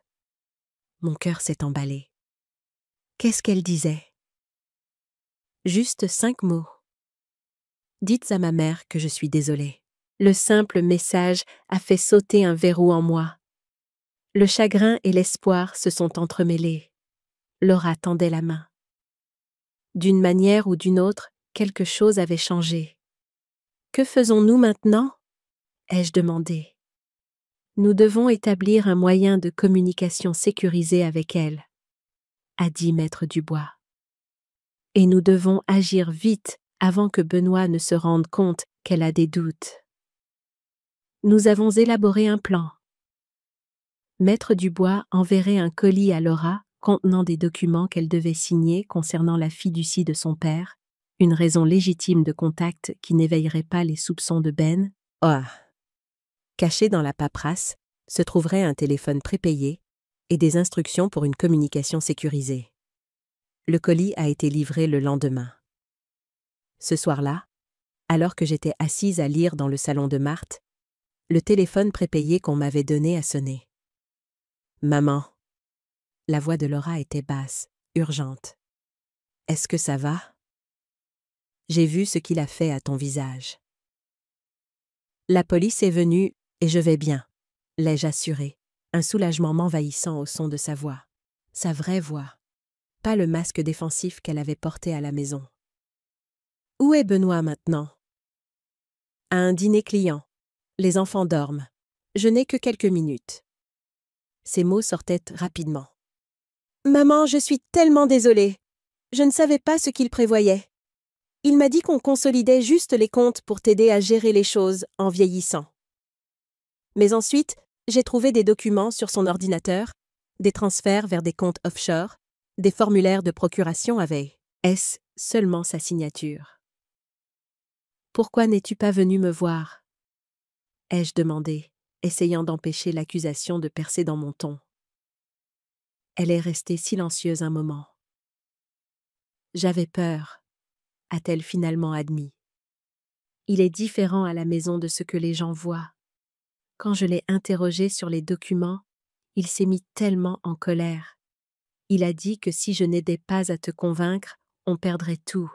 La maison, les fonds pour les études des enfants. Il a dit que c'était de ta faute, que tu étais égoïste. Mon cœur s'est serré face à la manipulation que Laura avait subie. As-tu pensé à le quitter? Ai-je demandé prudemment. Où irais-je? Sa voix s'est brisée. Il contrôle tous nos comptes. Je n'ai même plus accès à mon propre salaire. Et les enfants? Laura, écoute-moi, ai-je dit fermement. Il y a des ressources, des gens qui peuvent t'aider. Tu n'es pas piégé. Tu ne comprends pas, a-t-elle chuchoté. Il a tout sous surveillance. Mon téléphone, mon ordinateur, même les téléphones de la maison. Ces caméras ne sont pas pour la sécurité. Elles sont pour me surveiller. Le contrôle exercé par Benoît était encore plus étendu que je ne l'avais craint. Laura, je dois y aller, a-t-elle coupé soudainement. Sa voiture vient d'arriver. J'essaierai de rappeler quand je pourrai. La ligne est devenue silencieuse. Je suis restée assise dans le silence du salon de Marthe. Les implications de ce que j'avais appris s'installant sur moi comme une lourde couverture. Il ne s'agissait plus seulement de mon argent. Ma fille vivait sous surveillance, isolée et effrayée. J'ai immédiatement appelé Maître Dubois, lui relatant tout ce que Laura m'avait dit. Cela change les choses, dit-il d'un ton sombre. Nous ne sommes plus seulement face à de l'abus financier, mais à du contrôle domestique et de l'abus émotionnel. Je contacterai le procureur dès demain matin. Nous pourrons peut-être étendre l'ordonnance de protection P. Pour inclure Laura et les enfants? Elle a peur de partir, ai-je dit. Il l'a convaincue qu'elle n'a nulle part où aller. C'est typique dans ces situations, a répondu Maître Dubois. Les abuseurs isolent leurs victimes, les rendent dépendantes. Mais nous pouvons l'aider à voir des options. Le lendemain matin, je me suis réveillée en entendant frapper violemment à la porte d'entrée. Je me suis approchée prudemment, regardant à travers le judas. Benoît se tenait sur le porche, son visage déformé par la rage. « Je sais que tu es là, Evelyne », a-t-il crié en frappant à nouveau. « Ouvre la porte. Je sais que Laura t'a appelé. » Mon sang s'est glacé. Comment m'avait-il trouvé? Et qu'avait-il fait à Laura? Je n'ai pas ouvert la porte. Au lieu de cela, je me suis retirée dans la cuisine et j'ai appelé le 17, en gardant ma voix basse. Il y a un homme à ma porte qui viole une ordonnance de protection, ai-je dit à l'opérateur. Il devient violent. Pendant que j'attendais, c'est la police, les cris de Benoît sont devenus plus forts, plus menaçants. Tu as tout gâché, a-t-il hurlé à travers la porte. Des années de planification, tout détruit parce que tu ne pouvais pas simplement signer les papiers comme une bonne belle-mère. J'ai entendu du verre se briser. Il avait cassé une fenêtre. Terrifiée, je me suis réfugiée dans la salle de bain, verrouillant la porte et serrant le téléphone pendant que l'opérateur m'assurait que les agents étaient à quelques minutes. Les pas de Benoît ont résonné dans la maison, se rapprochant. « Où es-tu, Evelyne ?» Sa voix était étrangement calme maintenant. « Nous devons parler de Laura, de la façon dont tu l'as empoisonnée contre moi. » La poignée de la porte de la salle de bain a cliqueté. Je me suis pressée contre le mur du fond, le cœur battant à tout rompre. Elle m'a tout dit, a-t-il dit à travers la porte. Comment tu préparais ça depuis des mois? Comment tu n'as jamais eu l'intention de nous aider, même après tout ce qu'on a fait pour toi? C'était des mensonges, bien sûr. Une version tordue de la réalité où j'étais la manipulatrice, pas lui. Mais qu'avait-il fait à Laura pour lui faire dire ces choses? Ou bluffait-il, essayant de semer la zizanie entre nous? La sirène lointaine des policiers s'est faite plus forte. Benoît a juré. « Ce n'est pas fini », a-t-il craché à travers la porte. « Tu as pris ma femme, mes enfants, ma réputation. Je ne te laisserai pas tout prendre. » Ses pas se sont éloignés rapidement. Au moment où la police est arrivée, il était parti, laissant derrière lui une fenêtre brisée et une maison en désordre.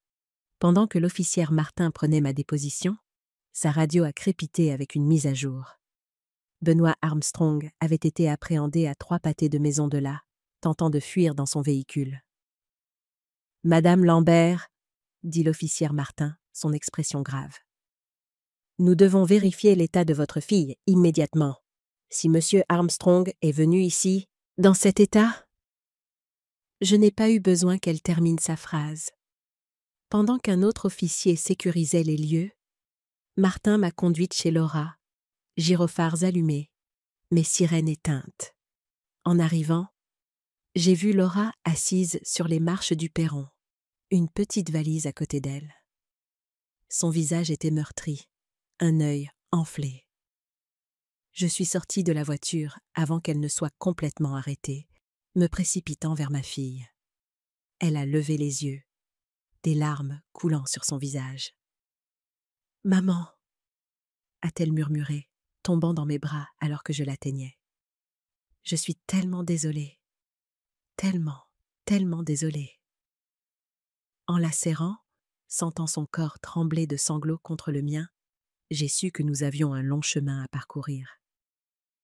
Mais à ce moment-là, sur ces marches, quelque chose de brisé a commencé à guérir.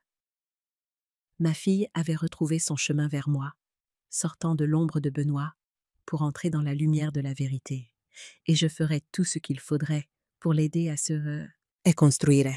Le lendemain de l'arrestation de Benoît, j'étais assise avec Laura dans le bureau de Maître Dubois. La gravité de notre situation s'installait autour de nous comme un brouillard épais. Le visage meurtri de Laura racontait une histoire qu'aucun document juridique ne pourrait jamais entièrement capturer, le point culminant d'années de manipulation et de contrôle qui avait finalement éclaté en violence physique lorsque son plan s'était effondré. « Laissez-moi voir si j'ai bien compris », dit Maître Dubois, levant les yeux de son bloc-notes jaune. Après que Laura a reçu notre colis et a appelé Evelyne, Benoît a vérifié ses relevés téléphoniques. Laura hocha la tête, grimaçant alors que le mouvement aggravait ses blessures. Il a un logiciel de surveillance sur tout. Mon téléphone, mon ordinateur portable, même les téléphones de la maison. Quand je suis revenue à l'étage après avoir appelé maman, il m'attendait, brandissant sa tablette avec le journal d'appel affiché. « Et c'est à ce moment-là qu'il vous a agressé ?» demanda doucement Maître Dubois. Les yeux de Laura tombèrent sur ses mains, étroitement jointes sur ses genoux. Il ne m'a pas frappé tout de suite. Il a juste crié, demandé ce que je lui avais dit, si j'avais tout gâché. Quand je n'ai pas répondu, il a attrapé mes épaules, m'a secouée. Puis elle toucha son œil enflé. Ensuite, il a perdu le contrôle. J'ai tendu la main, couvrant ses mains tremblantes des miennes. Elle ne s'est pas retirée. « Et les enfants ?» ai-je demandé, mon cœur se serrant pour mes petits-enfants. Ils dormaient. Je me suis assurée qu'ils ne voient de rien. La voix de Laura se brisa. Quand il est parti, furieux pour te trouver, j'ai fait une valise, j'ai préparé les enfants. J'allais appeler un taxi quand la police est arrivée. Maître Dubois a pris quelques notes supplémentaires, puis a posé son stylo. Laura, je dois être claire sur une chose. Ce que vous décrivez, la surveillance, l'isolement, le contrôle financier et maintenant la violence physique constituent de la violence domestique. Combinée à l'exploitation financière ciblant votre mère, nous envisageons plusieurs accusations graves contre Benoît. Laura hocha la tête, une larme glissant sur sa joue. Je sais, j'aurais dû le voir plus tôt. J'aurais dû l'arrêter. Les victimes le voient rarement venir, dit gentiment Maître Dubois. Les abuseurs comme Benoît sont des manipulateurs habiles. Ils construisent leur contrôle progressivement, faisant paraître chaque étape raisonnable jusqu'à ce que vous soyez piégé. Je l'ai cru, murmura Laura. Quand il a dit que maman devenait oublieuse, qu'elle avait besoin de notre aide pour gérer ses finances. Je l'ai cru parce que je voulais y croire, parce que c'était plus facile que d'admettre la vérité sur l'homme que j'avais épousé. J'ai serré sa main. Tu le vois maintenant. C'est ce qui compte. Maître Dubois a exposé nos prochaines étapes. Laura demanderait un ordonnance de protection d'urgence pour elle-même et les enfants. Nous poursuivrions des accusations criminelles pour l'exploitation financière et les agressions physiques. Étant donné la tentative de fuite de Benoît, le procureur demanderait probablement qu'il soit maintenu en détention sans caution. Et le divorce ? Demanda Laura, sa voix faible mais déterminée. Une chose à la fois, conseilla Maître Dubois. Sécurisons d'abord votre sécurité et votre indépendance financière. J'ai contacté une collègue spécialisée dans les cas de violence domestique. Elle vous aidera à gérer le divorce quand vous serez prête. En quittant le bureau de Maître Dubois, Laura s'arrêta dans le couloir. « Maman, où allons-nous aller ? Les enfants et moi, on ne peut pas retourner dans cette maison. »« Vous resterez avec moi ?» dis-je sans hésitation. « Chez Marthe. Il y a de la place pour nous tous. » Le soulagement de Laura était palpable. « Tu es sûre ? Après tout ce que j'ai fait ? » « Tu es ma fille, dis-je simplement. Et ces enfants sont mes petits-enfants. Nous sommes une famille, une vraie famille, pas la version tordue que Benoît a créée. Cet après-midi-là, nous avons récupéré les enfants chez l'amie de Laura, Sophie, qui s'en occupait temporairement. Emma, 9 ans, et Léo, 6 ans, étaient confus et effrayés, conscients que quelque chose de grave s'était passé, mais ne sachant pas ce que cela signifiait. Laura a expliqué en termes adaptés à leur âge que papa avait fait quelque chose de mal et devait en assumer les conséquences. Pour l'instant, ils allaient rester avec mamie. En nous installant dans la maison de Marthe, j'ai observé Laura avec ses enfants, patiente malgré son épuisement, répondant à leurs questions honnêtement mais doucement. Dans ces interactions, j'ai vu la fille que j'avais élevée, pas la marionnette de Benoît. Elle s'était retrouvée. Ce soir-là, après que les enfants se soient endormis, Laura et moi nous sommes assises à la table de la cuisine avec des tasses de tisane à la camomille. Les ecchymoses sur son visage s'assombrissaient. Un rappel visible de ce à quoi nous avions échappé. Je n'arrête pas de penser à quand ça a commencé, dit-elle en fixant sa tasse. Pas la violence. Ça, je le vois maintenant. Comment il m'a isolé de mes amis, contrôlé nos finances, vérifié mon téléphone. Mais quand a-t-il commencé à te cibler, toi et ton argent ? J'ai réfléchi à la question. Je pense que ça a commencé après la mort de ton père. Benoît a commencé à poser plus de questions sur la succession, les arrangements de la fiducie. Il cherchait des informations sur les actifs. Laura hocha lentement la tête. Il y a 3 ans, il voulait créer sa propre société d'investissement. Il avait besoin de capital, mais s'est vu refuser des prêts. C'est à ce moment-là qu'il a commencé à parler de t'aider avec tes finances. Et les terres agricoles? Comment a-t-il découvert ça? Il a engagé un détective privé, admit Laura, la honte colorant sa voix. Il a dit que c'était pour s'assurer que tu étais en sécurité en vivant seul. Le détective a découvert l'acte de propriété à ton nom. La nature calculée du plan de Benoît me glaça. 3 ans de planification, de construction d'un récit sur ma compétence déclinante, de positionnement pour prendre le contrôle de tout ce que Thomas et moi avions construit. Je suis tellement désolée, maman, murmura Laura. J'aurais dû te protéger. Nous aurions dû nous protéger mutuellement. Ai-je corrigé doucement? C'est ce que nous allons faire maintenant. Le lendemain a apporté un tourbillon de procédures judiciaires. Benoît a été formellement inculpé d'agression domestique, de violation d'une ordonnance de protection, de tentative d'exploitation financière d'une personne âgée et d'effraction.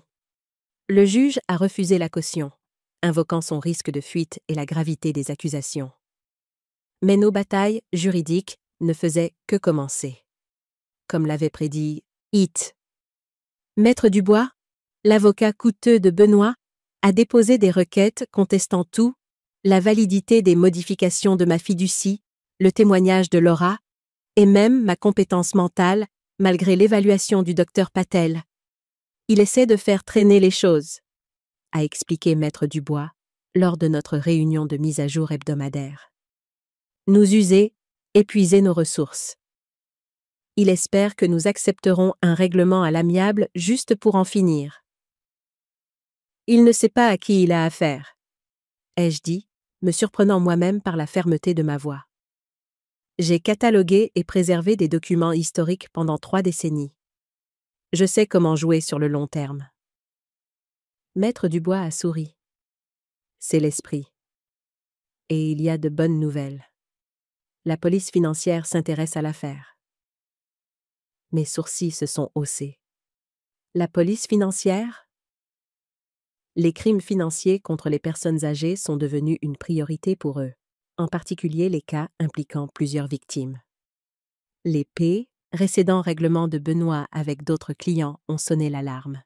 Ils enquêtent pour savoir si toute son entreprise n'était pas essentiellement une façade pour escroquer des clients vulnérables. Ce développement a tout changé. En quelques jours, des agents financiers m'ont interrogé sur mes expériences avec Benoît, particulièrement intéressés par les documents qu'il avait tenté de me faire signer. Ils ont également parlé à Laura de ce qu'elle avait vu dans l'entreprise. Il avait une liste, leur a-t-elle dit. Des clients potentiels, tous âgés, tous avec des actifs importants. Il les appelait des transitions, des personnes en transition vers la retraite qui avaient besoin d'aide pour gérer leurs finances. À mesure que l'enquête s'élargissait, d'autres victimes se sont manifestées. 3 anciens clients ont décrit des schémas similaires, Benoît gagnant leur confiance, prenant progressivement le contrôle de leurs finances, puis détournant des fonds vers ses propres comptes. Les montants étaient plus petits que ce qu'il avait tenté avec moi, mais le schéma était identique. Pendant ce temps, je me suis concentrée sur la reconstruction de la vie avec Laura et les enfants. Emma et Léo étaient résilients, s'adaptant à la vie chez Marthe avec la souplesse de la jeunesse. Nous avons établi une routine. École, devoirs, dîners en famille. Je leur lisais des histoires tous les soirs, les mêmes que j'avais lues à Laura autrefois. Laura a commencé une thérapie, travaillant sur les années de manipulation et de contrôle. Certains jours étaient plus difficiles que d'autres. Elle oscillait entre la colère et le chagrin, entre la détermination et le doute. Je lui donnais de l'espace quand elle en avait besoin, du soutien quand elle le demandait.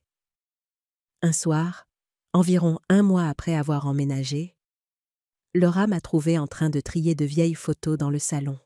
« Qu'est-ce que tu fais ?» demanda-t-elle en s'asseyant à côté de moi sur le canapé. « Je crée une CHR. Onologie » ai-je expliqué, lui montrant les albums que j'avais organisés chronologiquement. Pas pour les avocats, cette fois. Pour nous souvenir de qui nous étions avant Benoît, de qui nous pouvons redevenir. Laura a pris une photo d'elle-même à 12 ans, tenant fièrement un ruban de la fête de la science. « J'avais oublié ça, » dit-elle doucement. Premier prix pour mon projet sur l'érosion des sols agricoles. Papa m'avait aidé à construire le présentoir. Tu as travaillé dessus pendant des semaines, me suis-je souvenu. Si déterminée à peaufiner chaque détail. Comme toi, dit-elle en me regardant. Papa disait toujours que je tenais ma méticulosité de toi. Nous avons passé des heures à parcourir les albums, redécouvrant notre histoire commune, les voyages en camping sur lesquels Thomas avait insisté, malgré notre aversion mutuelle pour les tentes, la remise du bac de Laura, le jour où elle a reçu sa lettre d'admission à l'université. Tu sais ce dont je me souviens le plus de ce jour-là ? Demanda Laura en touchant la photo d'elle, plus jeune, extatique avec son acceptation à l'université. Tu as annulé ta réunion du soir aux archives pour m'emmener dîner. Juste nous deux. Bien sûr que je l'ai fait, ai-je dit. C'était important. Mais ton travail était important aussi, a-t-elle insisté. Tu ne m'as jamais fait sentir que je passais en second. Mais je savais que ta carrière comptait pour toi. C'est pourquoi ça a fait si mal quand Benoît a dit... Elle s'arrêta brusquement. Quand Benoît a dit quoi ? Ai-je doucement incité. Laura a hésité. Il m'a dit que tu regrettais d'avoir un enfant, que tu aurais eu une carrière plus prestigieuse si tu n'avais pas été attachée à moi, que c'est pour ça que tu travaillais autant pour t'échapper. Le mensonge cruel m'a coupé le souffle. Laura, non, jamais. Ton père et moi te voulions plus que tout. Mon travail à la bibliothèque était important pour moi. Oui, mais tu étais ma plus grande joie. Je le sais maintenant, dit-elle. Mais il était si convaincant. Il tordait les choses, utilisait de petites vérités pour vendre de gros mensonges jusqu'à ce que je ne puisse plus distinguer le vrai du faux. Cette nuit-là, j'ai ajouté une autre disposition à la clause de réhabilitation de ma fiducie. Si Laura terminait son programme de thérapie et sa formation en indépendance financière, elle serait non seulement réintégrée en tant que bénéficiaire, mais elle serait nommée cofiduciaire à mes côtés, avec une transparence totale sur tous les actifs et décisions. Il ne s'agissait pas seulement d'argent. Il s'agissait de restaurer ce que Benoît nous avait volé. La confiance.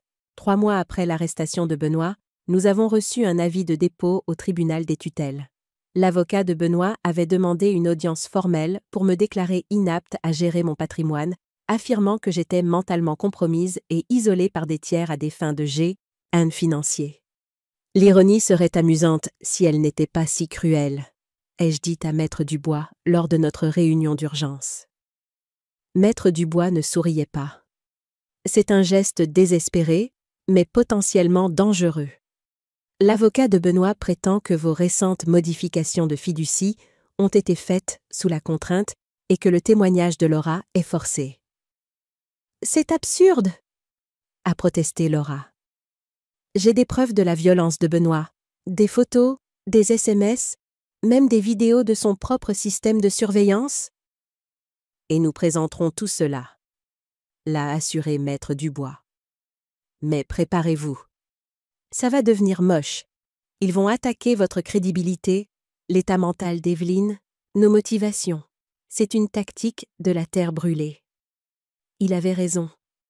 Dans les semaines précédant l'audience, l'équipe juridique de Benoît a demandé mes dossiers médicaux, exigé des évaluations cognitives supplémentaires et tenté de faire déposer tout le monde de mes anciens collègues de la bibliothèque aux voisins de Marthe. Ils pêchent, a expliqué Maître Dubois. Ils cherchent quiconque pourrait soutenir leur récit selon lequel vous avez radicalement changé ces derniers mois ou que vous avez exprimé de la confusion sur des questions financières. Je refuse d'être intimidée. Ils ne trouveront rien car cela n'existe pas. Je gère mes propres finances depuis la mort de Thomas il y a 10 ans, sans un seul paiement manqué ou une mauvaise décision d'investissement. Pendant ce temps, L'enquête de la police financière continuait de s'étendre. Les agents ont découvert des comptes offshore au nom de Benoît, contenant des fonds remontant à au moins 5 clients âgés. Ils ont également trouvé une propriété récemment achetée au Costa Rica, probablement son itinéraire de fuite prévu s'il n'avait pas été appréhendé. Il n'a jamais prévu de vieillir avec moi, a dit Laura lorsque nous avons appris l'existence de la maison au Costa Rica. J'étais juste une partie de son plat.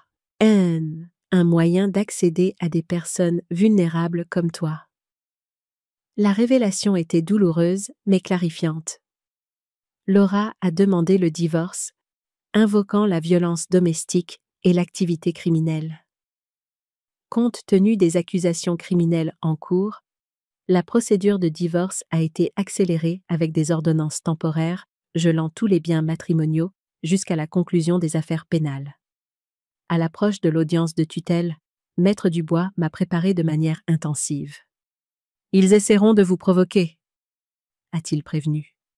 « De vous faire paraître émotive, irrationnelle. Rappelez-vous, le juge doit vous voir comme étant calme et pleinement compétente. J'ai passé des décennies à manipuler des documents historiques fragiles valant des millions, lui ai-je rappelé. Je sais comment rester calme sous pression. Le matin de l'audience, j'ai porté un tailleur bleu marine que je n'avais pas touché depuis les funérailles de Thomas. J'ai brossé mes cheveux lisses et les y attachés en arrière. Je ne portais aucun sac, seulement un dossier à mon nom et un cœur qui avait appris à ne pas trembler. La salle d'audience était plus froide qu'elle n'en avait l'air. Je me suis assise à côté de Maître Dubois, Laura de mon autre côté. Benoît était à la table de la défense, vêtu d'une combinaison orange, sa caution toujours refusée en raison des accusations fédérales. Il semblait plus petit, en quelque sorte, moins intimidant sans ses costumes sur mesure et son sourire étudié. Son avocat a parlé en premier, me dépeignant comme déconnecté, instable, proie à la manipulation. Il a utilisé des mots comme isolé, retiré, émotionnellement instable. Puis, il a présenté leurs témoins, 2 associés de Benoît, qui ont affirmé m'avoir observé paraissant confuse lors de rassemblements sociaux. Lors du contre-interrogatoire, Maître Dubois a méthodiquement démantelé leurs témoignages. Un témoin a admis ne m'avoir rencontré que 2 fois lors d'événements d'Entrep. Rise l'autre a révélé que Benoît avait proposé d'effacer un prêt commercial substantiel en échange de son témoignage. Puis, ce fut notre tour. Maître Dubois a présenté les évaluations du docteur Patel, les déclarations de mes anciens collègues et amis, et la chronologie détaillée des tentatives de manipulation de Benoît. Il a parcouru le schéma de contrôle et de coercition, puis a versé au dossier la lettre que j'avais écrite. Sur la suggestion de Maître Dubois, j'avais écrit directement au tribunal, non pas comme une plaidoirie, mais comme une déclaration personnelle. 4 pages, détaillant ma vie, ma relation avec Laura, le moment où j'ai réalisé qu'elle avait changé, et le douloureux voyage de retour, l'une vers l'autre. La juge l'a lu en silence à son banc. Quand elle a levé les yeux, elle a seulement dit ceci. Il est rare dans ma salle d'audience de voir une telle clarté de la part de quelqu'un accusé d'incapacité. Elle a rejeté la requête sans délai, qualifiant le dépôt non-ceur. Hurlement d'infondé, mais d'abus de procédure. Elle a renvoyé l'affaire pour un examen plus approfondi par le barreau, suggérant des sanctions potentielles contre l'avocat de Benoît pour avoir déposé des plaintes frivoles. Nous sommes sortis sans un mot pour Benoît ou son avocat. Il n'y avait plus rien à dire. De retour à la maison, j'ai préparé du thé et je me suis assise sur le balcon pour la première fois depuis mon arrivée chez Marthe. Le ciel était vaste, d'un or pâle. L'air sentait la pluie. Plus tard dans la soirée, j'ai reçu un email d'un petit groupe de défense des femmes. Quelqu'un au tribunal avait fait passer ma lettre. Ils m'ont demandé si je voudrais prendre la parole lors d'un prochain forum, non pas sur l'affaire judiciaire, mais sur la résilience, sur la reconquête de l'identité, sur la survie aux trahisons silencieuses. J'ai fermé l'ordinateur portable, pas encore prête. Mais l'idée est restée avec moi. Parce que peut-être que la guérison ne ressemblait pas à une ferme éture. Peut-être qu'elle ressemblait à ça. Un endroit calme, un nom restauré et une voix qui avait enfin trouvé son volume. Une semaine après l'audience de tutelle, j'ai reçu une lettre du bureau d'un enquêteur financier. Elle m'était adressée directement, non pas par l'intermédiaire de Maître Dubois, ni par aucun canal juridique. Signée à la main, police soignée, pas de paperasserie, juste une phrase discrète en bas. Nous rouvrons l'enquête sur Armstrong Consulting Group sur la base de nouvelles preuves d'exploitation systématique des personnes âgées. Mes doigts n'ont pas tremblé lorsque j'ai posé la lettre. Je n'ai pas ressenti de peur, juste une oppression dans ma poitrine qui me disait que le passé n'en avait pas encore fini avec moi. Le lendemain, j'ai rencontré l'enquêteur, un homme nommé Agent Daniels. Il semblait bien trop jeune pour détenir un tel pouvoir, mais ses yeux étaient patients. Il a expliqué que plusieurs transferts financiers suspects avaient été signalés le cadre de l'enquête plus large sur l'exploitation des personnes âgées dans notre département, et 2 noms revenaient sans cesse. Benoît Armstrong et son ancien associé, Jason Wells. Nous pensons qu'Armstrong Consulting était essentiellement une façade pour identifier et cibler des personnes âgées vulnérables possédant des actifs importants, a expliqué l'agent Daniels. D'après les dossiers que nous avons saisis, ils avaient une approche en 3 phases. Identifier les prospects lors de séminaires financiers pour retraités, établir la confiance par de petits services légitimes, puis prendre progressivement le contrôle de leurs actifs. J'ai écouté, lui donnant ce que j'avais, non seulement des faits, mais l'histoire derrière les chiffres. Comment Benoît avait lentement obtenu l'accès à mes comptes numériques. Comment il m'avait poussé à signer une procuration sans me laisser le temps de réfléchir. Comment j'avais cru autrefois que c'était normal, voire affectueux. L'agent T. Daniels s'est penché en avant.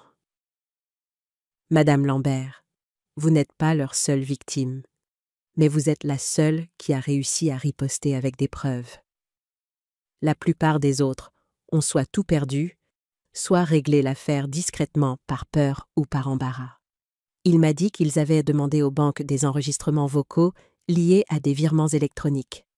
Dans l'un d'eux, un homme identifié comme mon gendre utilisait mon nom complet et mon numéro de sécurité sociale pour autoriser un transfert que je n'avais jamais approuvé. La voix n'était pas la vôtre, a confirmé l'agent Daniels. Nous avons effectué une analyse audio. Il semble que M. Armstrong utilisait un logiciel de manipulation vocale pour se faire passer pour des clients plus âgés. La nature sophistiquée du stratagème m'a stupéfié. Ce n'était pas un vol opportuniste. C'était une fraude calculée et organisée ciblant les plus vulnérables. De combien de victimes parlons-nous ? Ai-je demandé. L'agent Dan, Yel, a hésité.